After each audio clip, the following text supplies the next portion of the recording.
Another panelist we have today is Deacon Rodney Beckford. As I said, he's the ED here at the Kennedy Center. He has a diverse professional background, 48 years in business, and extensive urban community involvement. He's worked in advertising, in nutrition, at the UN, at an international beverage company, and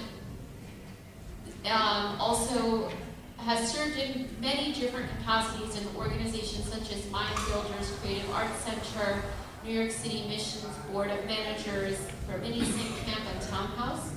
He's also a board member right now of 2 affordable housing corporations established by the Archdiocese of Catholic Charities in New York.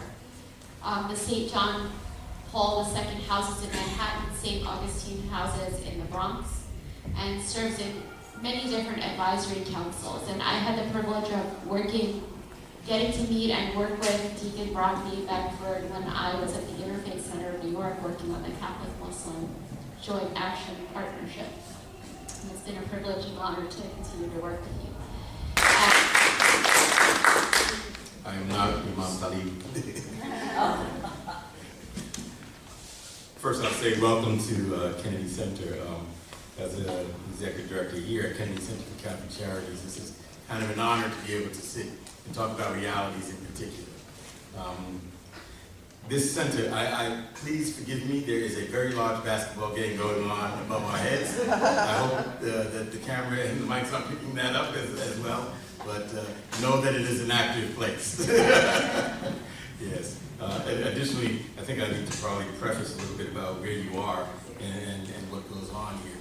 Kind of puts things in a little context to what I might say a little later. Kennedy Center was actually formed and purchased in 1954. This was the Harlem Boys Club.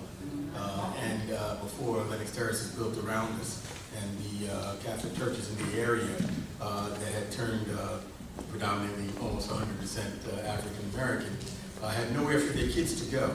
There were no camps at that time necessarily, other than Ministry and City Mission that had an active reach out to children of color. And there were no day camps and those things, and the Catholic schools didn't have any gyms. Okay, this was purchased because of that need, out of the social justice need to take care of families and children, and also to do something in regards to the systemic racism that was going on around a lot of things. So that's where this building was purchased by the Kennedy family for $260,000, and with the Archdiocese with $410,000. Man, have things changed. This is 850,000 square foot building. Okay, it has a gym, obvious, and many of our stars of past and present have played there, and an auditorium and a number of rooms like this, and a senior center next door to you where you will enjoy a meal later that services about 150 seniors every day, 30 activities a week. We don't have seniors, we have heroes who show young people how to get things done. Okay, thank you. And additionally, on the second and third floor here, we have Catholic Guardian Services. As part of Catholic Charities, one of the 90 Catholic Charity Social Service agencies. There's a federation of us. And that organization does foster care on all levels. So there's supervised visitations that happen here. There are training of foster parents here. There are 90 people working on behalf of keeping families and grooming families through the foster care system. This isn't your ordinary community center. Okay? You know, so with those two alone, and I call them tenants because I like to tease them, you know, they're on mission of what we're here for. There are 32 different organizations like yourself who utilize Kennedy Center on a regular basis, either weekly, monthly, or yearly, for their activities to get messages out and do things with the community. At present, there are the Omega Sigma Phi fraternity in the auditorium upstairs. and they sponsor a black college tour. They went to 16 colleges last week with 75 young adults, and with their chaperones. They just came back and they're celebrating in the auditorium now, taking that tour, okay? And it took 8 weeks of grooming those young men and women, most of them were women, you know, for that tour, what college life might be like. So that's just a snapshot of where I am with that, not to mention the line dance, the swing dance, and all the things that happen on this dance floor here. Okay?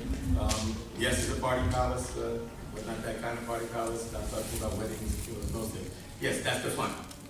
Okay? We get about 8,000 to 14,000 foot traffic in this building a month. Our job is to do Matthew 25. When did I see you hungry? When did I see you naked? When did I see you in prison and I visit you?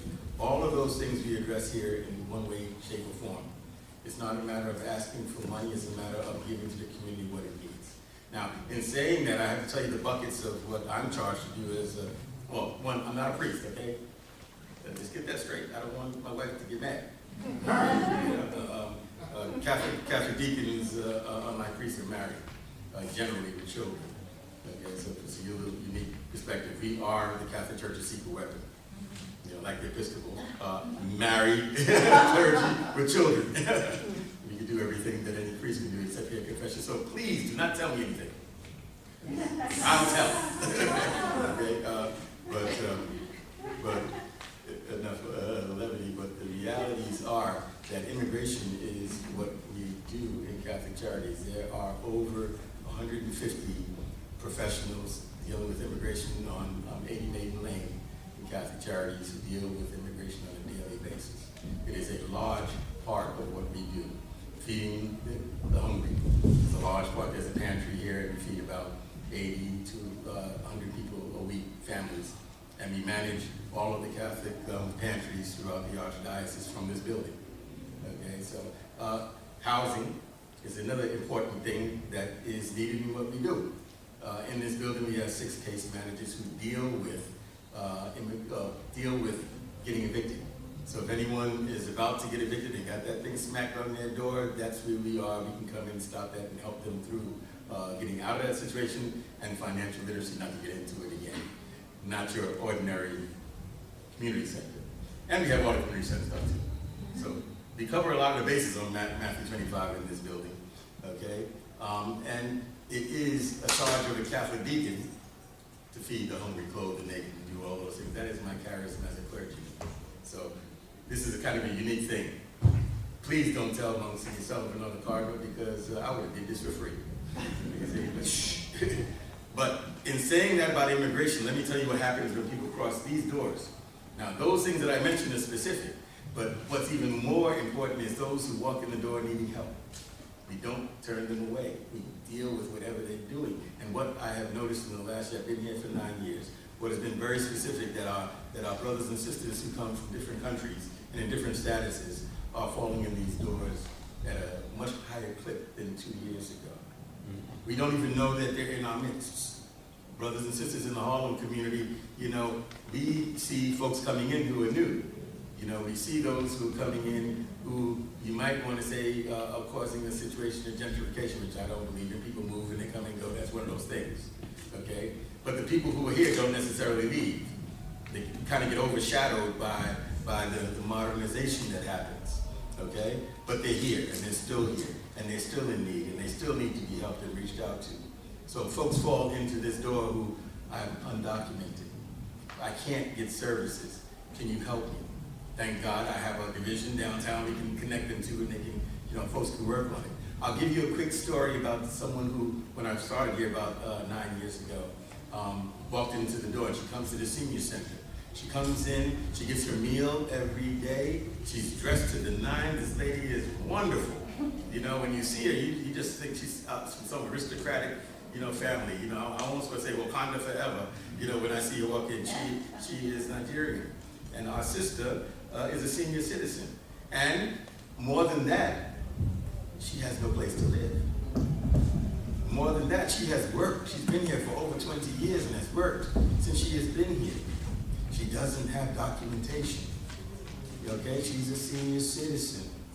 Okay, And she's living in a room in peril because those who are giving her a room are giving her a hard time. She's a member of a Baptist church around the corner, and they help her out. And, you know, she does little things, and they gave her money to sustain.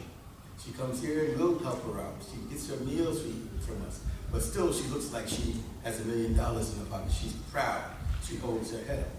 You know, and I almost mentioned the name. I'll say it, Joanna. Joanna, you know, needed help. All of the systems in place with the 100 and so folks we have in immigration could not help Joanna. Our housing division, funded by the government, because of rules, could not help Joanna. In our agency also, you know, feeding our neighbors, well, we can give her food, so we got a chance to do that, okay? So those are the things that come into our door. 10 years later, she's still in the same situation. But she prays for us, and she comes here. We have to recognize those who are around us that are in need. That's the reality. That there are folks in immigration services who are in our midst and we don't see them. Even in one of our parishes, we didn't know there were 250 Haitians living in the community. And so we opened up the doors and says, hey, there's Haitians in our community. Our African, French-speaking brothers and sisters were in the community, and we didn't even know it. And so we opened up the door and said, hey, come on in. We'll minister to you. We'll do whatever you need. Let us start helping you where you are. And so those are the things that are the realities that folks are here in our midst, that the laws are prohibiting them from coming out and being visible, and that in spite of that, we have to do something, or else those realities will have a more tragic outcome. Thank you very much.